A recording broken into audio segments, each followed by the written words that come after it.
Hi parents, welcome to Virtual Open House. I am Judy Geib. I am the 6th grade dyslexia teacher, and with the exception of one child that moved to our district, I have the same kids that I had last year. Good kids, excited to have them again because they're such a sweet group. The curriculum that we use in the dyslexia class is called Language Live. And it is a blend of online learning and teacher-directed instruction. There are 5 main strands that are intertwined in this curriculum. Our reading foundational skills, or our phonemic awareness, is what takes place on the iPad. The kiddos are going to spend about 15 minutes each day working on what's called word training. It's self-paced, and this is where they're learning all about phonemes, graphemes, phonics rules. It's not their favorite thing to do, but it's a very essential part of this program, and it helps with their reading skills. The part that is teacher-led involves vocabulary, grammar, writing, and handwriting. And all of these are very important to help your child with reading and with their reading comprehension. We are picking up where we left off last year, so we have a workbook. We'll finish Unit 6 of Level 1 probably around the end of September or the 1st of October. And then we're going to get a new workbook, and we're going to begin Level 1, Unit 7, and just see how far we can get this year. Another thing that I do in here every week is what is called Dibbles. And what Dibbles is, it's a program where there are grade level passages. So your child's a 6th grader. They will have a 6th grade passage that they have not seen before. It is a timed reading, and they read for me for 1 minute, and I catch mistakes, and what we're trying to see is how many words correct per minute they can read.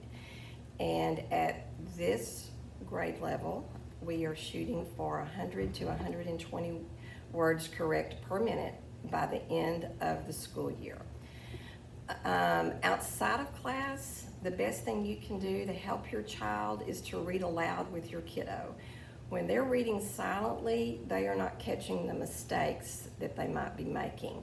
So 5 minutes a day, or 5 minutes a few times a week, where maybe your child reads a page, then you read a page, will do a lot to help your kid with fluency. Also, in their integrated studies class, they're going to have a spelling test each week, and if you could help them practice for that spelling test, that would be great. They need to write the words, not just spell them out loud to you, because most of the time they're going to have a more difficult time writing them than they are just spelling them orally. Anything you can do to help with their handwriting skills or their typing skills, that's a gift you can give your kiddo. So I would encourage that, whether it's to help write down the list for the grocery store, write a short note to grandma, anything that involves handwriting or typing will really help your child. I do not give homework, and when your child is absent, I will deal with that on an individual basis on what I need them to do to catch up. I am what is called a rehire. So I've already retired, and I have come back, and I only work half a day. I'm here from 7:40 to 11:40. My conference time is 7:40 to 8:20, and the best way to communicate with me is going to be through email. Then if we need to chat, that 7:40 to 8:20 time would be a really good time to do that. Again, I love your kids. I already know them. I appreciate their hard work. We've already started our beginning of the year benchmarks, and everybody has made progress. They're further along even than when they were in May, which is a wonderful sign, and I'm excited to work with them this year. Feel free to email me with questions. Thank you.